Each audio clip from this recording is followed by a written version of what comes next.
वजीर को गिरफ्तार करके ये लोग इस जगह से बाहर निकले। वो चाहते थे कि आगे बढ़ें और चौथे वजीर को, जिसको उन्होंने गठड़ी की तरह बांध रखा था, उसे कांधे पर डालकर समुद्र में फेंक दें। इतने में यकायक वजीर ने आवाज़ देते हुए कहा, ए गाफिलो, अब मेरे ईमान, हिम्मत और इस्तकलाल का कारनामा देखना। मैं घबराने वाला नहीं हूँ, परवरदिगार मेरा निगहबान है। मैं इस वक्त मौत के मुंह में हूँ, मगर अब भी वो मेरी मदद ज़रूर करेगा। इसकी रहमत से नाउमीद नहीं होना चाहिए। वजीर के ये अल्फाज सुनकर उन लोगों ने कहका लगाया और जहाज़ की पानी वाली दीवार के करीब आ गए। वो चाहते थे कि वजीर को उठाकर समुद्र में फेंक ही दें कि यकायक उन्हें पीछे से किसी की आवाज़ आई, हाय हाय तूफान। ये चीखो पुकार सिर्फ एक शख्स की थी, जो बार बार यही पुकार रहा था और चीख चीख कर कह रहा था, हाय हाय तूफान। ये चिल्लाने वाला शख्स वही था जो मल्लाह के भेस में था, यानी सिकंदर आज़म। तीनों वजीरों ने देखा कि एक मल्लाह हाय हाय तूफान चीखें मारता हुआ करीब आ रहा है। वो मल्लाह उनके करीब आया और कहने लगा, हुजूर, तूफान आ गया, जहाज गर्क हुआ जाता है। तीनों वजीरों ने जहाज की खिड़की से मुंह बाहर निकाला और समंदर को देखना शुरू कर दिया। इधर वो तीनों समंदर का नज़ारा करने में मसरूफ हुए, उधर उस मल्लाह ने इस गठड़ी में बंधे हुए वजीर को उठाकर अपने कांधे पर डाला और एक तरफ फौरन छुपकर खड़ा हो गया। वजीरों ने समंदर को बगौर देखा। जब उन्हें तूफान के आसार नजर न आए तो उन्होंने अपना मुंह खिड़की से बाहर निकाला। अब जो देखते हैं तो मल्लाह गायब है और चौथा वजीर, जिसे उन्होंने गठड़ी की तरह बांध के रखा था, वो भी गायब है। ये देखकर उन तीनों वजीरों के होशो हवास सुन्न हो गए। हैरत की हालत में इधर उधर नजर दौड़ाई, लेकिन वो गठड़ी और मल्लाह नजर न आए। उन्होंने आपस में कहा, अफसोस, शायद हमारी कार्रवाई की किसी को खबर हो गई थी। दूसरे ने कहा, जरूर ऐसा ही हुआ होगा। पहला कहने लगा, बेहतर है कि इस जगह से जल्दी भाग चलें और आज की रात नाकामी बर्दाश्त करके आराम करें। फिर दूसरे ने कहा, हाँ, फिर कभी मौका मिलेगा, चलो, बस देर लगाने से खतरा बढ़ जाएगा। वो तीनों फौरन इस जगह से भाग निकले और अपनी अपनी आराम गाह में जाकर आलम हैरानी में सो गए। उनके जाते ही वो मल्लाह यानी सिकंदर आज़म ने चौथे वजीर को कांधे से उतार कर ज़मीन पर रखा, फिर गठड़ी खोलकर वजीर को रिहा किया। वजीर ने हैरत से कहा, आप कौन हैं? ये सुनते ही मल्लाह ने अपनी आंख का तिल दिखाया। ये देखते ही वजीर की ज़बान से निकला, कौन? शहनशाह। शहनशाह ने गर्दन हिलाकर खामोश रहने का कहा। वजीर खामोश हो गया। सिकंदर आज़म वजीर को अपने हमरा अपने कमरे में ले आया। वजीर ने कुछ गुफ्तगू करने के बाद आराम किया और दोनों सो गए। जब फिर तारीकी का दौर ख़त्म हुआ और सूरज नमूदार हुआ, हर तरफ रोशनी छा गई, सुबह सादक नमूदार हुई। इसी वक्त सुल्तान सिकंदर शहनशाह बेदार हुआ।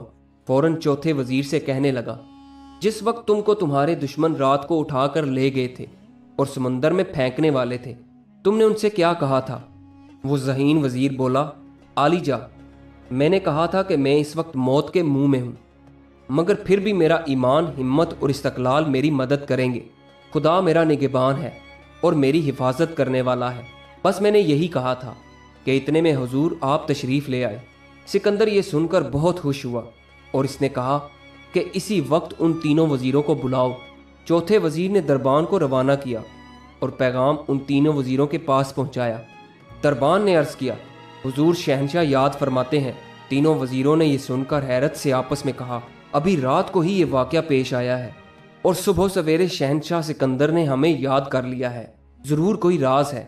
खैर, मालूम हो जाएगा। हमें चलना चाहिए, फिर जैसा होगा देखा जाएगा। लेकिन पहले इस पैगाम लाने वाले से कुछ पूछ लो, क्या शहनशाह के पास कोई और भी था? इस पैगाम लाने वाले ने कहा, जी हाँ। वजीरों ने पूछा, कौन था? पैगाम लाने वाले ने जवाब दिया कि शहनशाह सिकंदर के पास चौथा वजीर बैठा हुआ था। सब ने कुछ सोचा, फिर बोले, अच्छा, तुम जाओ और सिकंदर शहनशाह से कहो कि हम अभी हाजिर होते हैं। पैगाम लाने वाला ये सुनकर चला गया और शहनशाह से इसी तरह जाकर कह दिया। उधर सिकंदर बादशाह उनका इंतज़ार करने लगा। थोड़ी देर के बाद वो तीनों वजीर सिकंदर बादशाह के कमरे में हाजिर हुए और अदब बजा लाए। सिकंदर बादशाह ने उन तीनों को समझाते हुए कहा, देखो, रात वाला वाक़या मुझे अच्छी तरह मालूम है। मुझसे खौफ ना खाओ। मैं तुमसे कुछ नहीं कहता, बस इतना कहता हूँ कि अब अगर किसी वक्त भी चौथे वजीर पर तुम लोगों ने हमला किया, उससे पहले मैं तुम तीनों को मौत के घाट उतार दूंगा। हिम्मत, इस्तकलाल और ईमान का पहला करिश्मा तो तुम देख चुके हो, کہ चौथा वजीर मौत के मुंह में जाने से बच गया। शायद तुमको मालूम नहीं कि रात को मल्लाह की शक्ल में मैं खुद था और मैं वजीर को बचाकर तुम्हारे हाथों से छुड़ा लाया। वो तीनों वजीर हैरान हो गए। एक बोला, लेकिन आलीजा, आपको हमारी नाजायज कार्रवाई का कैसे पता चला? सिकंदर बादशाह ने कहा, मुझे तुम्हारी बातों का इल्म हो गया था, अब जाओ और आराम करो। सब वजीर बादशाह सिकंदर को झुककर सलाम करने के बाद इस जगह से चले गए। सिकंदर बादशाह का ये आलीशान जहाज समंदर के दूसरे किनारों को ढूंढता हुआ बराबर रास्ता तय कर रहा था। इसी तरह 6 माह का अरसा गुजर गया, लेकिन समुंदर के दूसरे साहिल का निशान तो दूर, आसार भी नजर नहीं आ रहे थे। तमाम खाने पीने का सामान खत्म हो गया और सिकंदर आजम अपनी लाखों की फौज के साथ मौत का सामना करने लगा। जहाज पर मौजूद तमाम लोगों ने दिन भर फाका किया और इस खौफनाक मुसीबत से घबरा कर खुदा से दुआएं मांगने लगे कि ये कैसा बुरा वक्त हम पर आन पड़ा है कि चारों तरफ पानी ही पानी और आसमान के सिवा कुछ भी नजर नहीं आता। दूसरा दिन भी साफ गुजर गया। जहाज में एक दाना भी खाने के लिए बाकी न बचा। बहुत से लोग समंदर का पानी पी पी कर पेट भरने लगे, मगर आखिर कब तक पेट भरते? आखिर उन लोगों ने जहाज चलाने का दम ना पाकर जहाज को वहीं रोक दिया और लंगर डाल दिए। सिकंदर बादशाह की परेशानी इंतहा को पहुंची और वो घबरा कर खुदा से रो रो कर दुआएं मांगने लगा। तीनों वजीरों ने कहा, ऐ शहंशाह, हम तो उसी रोज उस मुसीबत से खबरदार हो गए थे और आपको मशवरा दिया था, मगर इस चौथे नालायक वजीर ने आपको और हम सबको मार डालने की चाल चली है। आलीजा, हम में बात करने की ताकत नहीं।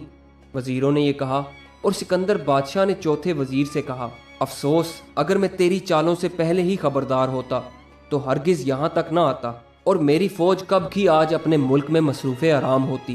बोल ए नालायक वजीर, अब कहाँ है वो तेरी ईमान, इस्तकलाल और हिम्मत की ताकत?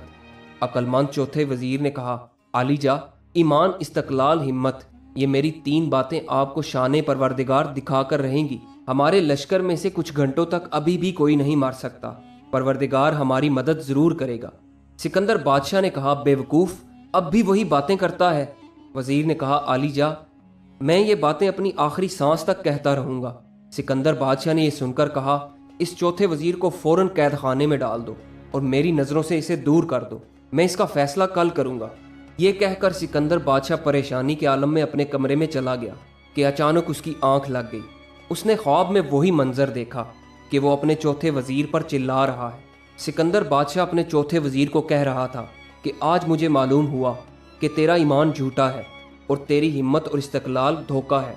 सिकंदर बादशाह ने इतना ही कहा था कि समंदर में से एक खौफनाक आवाज़ आई जिसके जुमले ये थे, ईमान, हिम्मत और इस्तकलाल, इसका आमिल सच्चा है। ये अल्फाज किसी ने इंसान की आवाज़ में समंदर में से कहे, जिसको सुनकर सिकंदर बादशाह के होश उड़ गए और इसने फौरन जहाज़ की खिड़की से सर बाहर निकाला। जैसे ही उसने बाहर देखा तो सरापा हैरत बन गया। इसने देखा कि एक बहुत बड़ी मछली समंदर से अपना सर बाहर निकाले हुए इंसानी ज़बान में गुफ्तगू करती है। इस मछली का सर इतना बड़ा था कि सिकंदर के आलीशान जहाज की इसके सामने कोई वक़्त न थी। ऐसा मालूम होता था कि यह मछली नहीं, कई मील तक फैला हुआ एक पहाड़ है। सिकंदर ने मछली की ज़बान से जब ये अल्फाज सुने तो इसने सोचा कि ये ज़रूर कोई कुदरत का खेल है। मछली से मैं जो कुछ कहूँगा इसका जवाब देगी। ये सोचकर सिकंदर बादशाह ने मछली से कहा, क्या तुम मेरी हमदर्द हो? मछली के मुंह से आवाज़ निकली, तेरा चौथा वजीर सच्चा है। कुदरत के राज पहचानने के लिए और अपने मकसद में कामयाब होने के लिए तुम्हें हिम्मत, इस्तकलाल और ईमान की ज़रूरत है। मुझे खुदा ने तेरी मदद के लिए भेजा है। सिकंदर बादशाह ने सुनकर कहा, तो तुम मुझे बताओ कि समंदर का दूसरा किनारा कहाँ है? मछली के मुंह से आवाज़ निकली, समंदर, ज़मीन और आसमान, ये कुदरत के 3 ज़बरदस्त इसरार हैं। इन तीनों का पता लगाना सख्त मुश्किल है।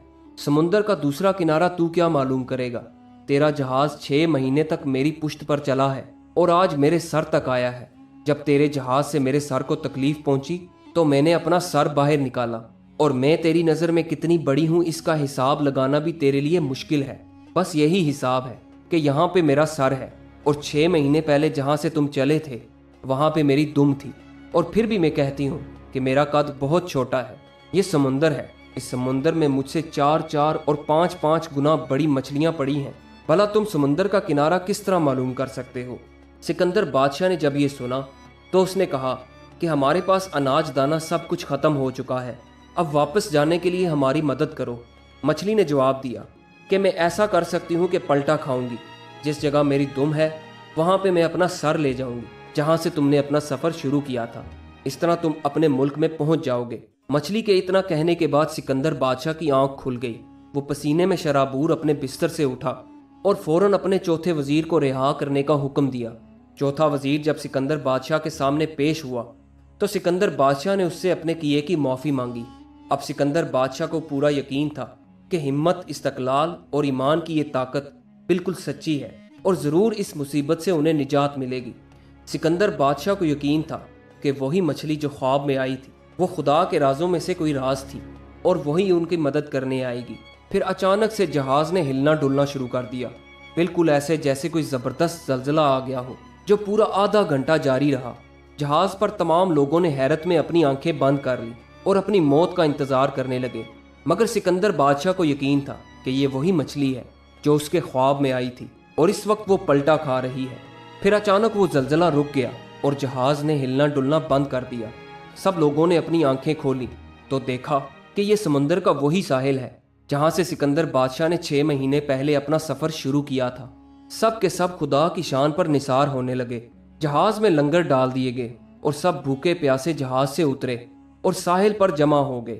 سکندر بادشاہ بخیریت تمام اپنے ملک میں داخل ہوا اور دوسرے روز دربار لگایا اور چوتھے وزیر کو بے انتہا انعام و اکرام سے نوازا اور ان تینوں وزیروں کو سزا دینی چاہیے، لیکن چوتھے وزیر نے کہا، حضور یہ لوگ غلط فہمی میں مبتلا تھے، ان کا قصور معاف کیا جائے۔ الغرض سکندر نے ان تینوں وزیروں کا قصور معاف کیا